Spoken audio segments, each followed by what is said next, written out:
সেই ঢাকার বিখ্যাত লেমন সোডা এবার কিশোরগঞ্জ পুরাতন স্টেডিয়াম মেলার মধ্যে চলে আসেন। যারা যারা খেতে চান, যারা যারা খেতে ইচ্ছুক, কিশোরগঞ্জ পুরাতন স্টেডিয়ামে মেলার মধ্যে চলে আসেন।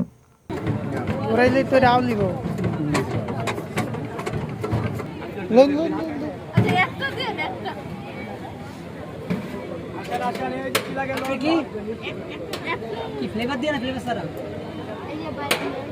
ফ্লেভার হবে জিরা আছে পুদিনা আছে কাঁচা আম আছে মোলা ধরুন না সমস্যা নাই ধরুন মোলা আছে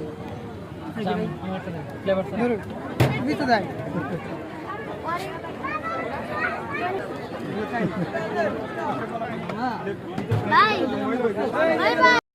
আমরা যে সোডাটা নিছি এটা হচ্ছে মূলত জিরা ফ্লেভার, আর এটার দাম হচ্ছে 30 টাকা। খুব মজা। অন্য ফ্লেভার সেটা ভালো।